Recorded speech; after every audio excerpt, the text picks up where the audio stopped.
you recording? Take a moment. Okay. Compose. Josh from Multiversity Comics here with the mighty Brian Michael Bendis. What up? First of all, Shana Tova. What? Shana Tova. Lashana Tova Tikvatenu, bitches. Yes. All right. Exactly. So, how you doing today? New York Comic Con, big event.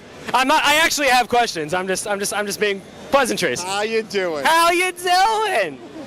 Said Edward R. Murrow.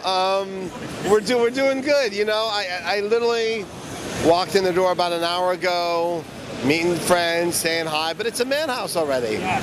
It used to be, remember the old days? You'd walk into a con, Friday, kind of ease into it, Friday night get crazy, Saturday's a madhouse, Sunday kind of eases you out. Now it's wall-to-wall madness from beginning to end.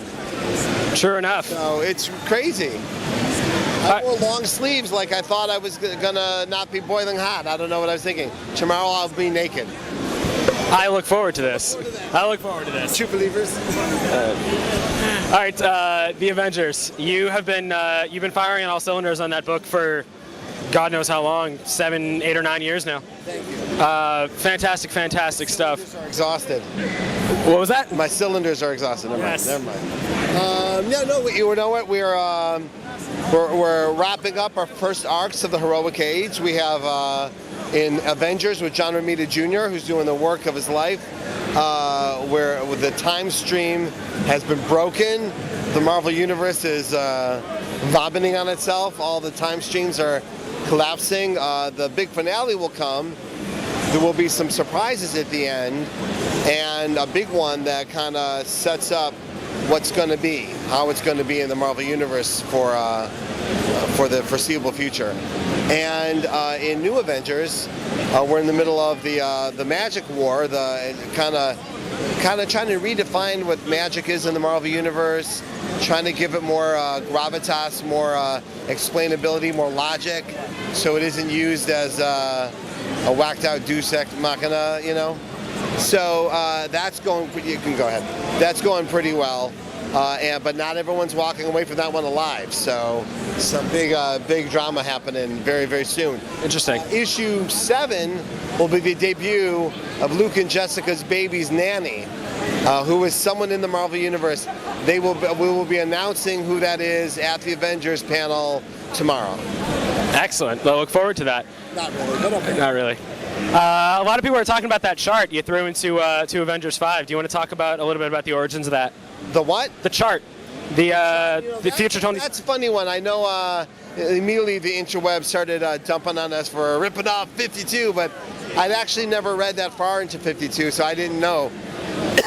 That's not a diss. I just never got around to it, so I didn't know it existed. But in my head, we were ripping off Doc Brown in Back to the Future. I'd written, I want to see Doc Brown in Back to the Future. I want to see the craziest version of that chalkboard drawing with 100 different lines in it, all representing these different time streams. And we did a couple drafts of it, and then Marvel Editorial literally decided, almost at last minute, just to write down everything we're doing on the time stream, some stuff that we're absolutely doing, some stuff that has been pitched, but not necessarily going that way. But a lot of it is going to happen, or you will discover what those words mean. So it was really kind of a mishmash of like Axel and Tom and me and Joe and everybody just writing stuff on it, you know. So I'm looking forward to people returning to that chart in about a year and going, wow, it almost looks like we know what we're doing. Almost, but you know. Ultimate Spider-Man coming to do issue 150. How does that feel? 10th anniversary of not only the book, but of the Ultimate Universe, which, comic book imprints have about a 2-year shelf life before they completely just disappear into the ether. So just the fact that we were able to break that barrier was a miracle.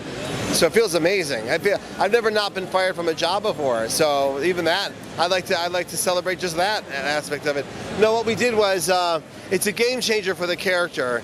The Marvel Universe, the Ultimate Universe kind of gets together to decide what to do with Spider-Man. Coming off the Chameleon arc, where Peter Parker had made such a big decision. Like, look at this. The Joe Quesada, get him. Anyway, so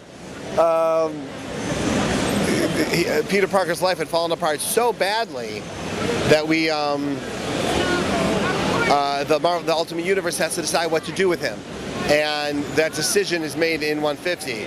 It's an issue that I decided because when I came onto the book, I was an up-and-coming indie guy, that all the artists of the book are up-and-coming or established indie guys making Marvel debuts, including Sarah Pichelli, who's going to be taking over the book we're announcing on Sunday, who's like, I think the first female artist to be on a Spider-Man book monthly. We're not sure. I think so.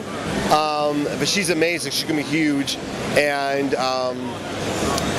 we got Jamie McKelvey from Phonogram. We got Joelle Jones. We got Scotty Young, David LaFuente. Yeah, so it's a real celebration of art and character. It's really beautiful. And that will set up what I think may be the most insane year you've ever seen on the monthly mainstream comic. We spent the week this week at Marvel. Mark Millar was there, me, Loeb, Joe Quesada, and Hickman.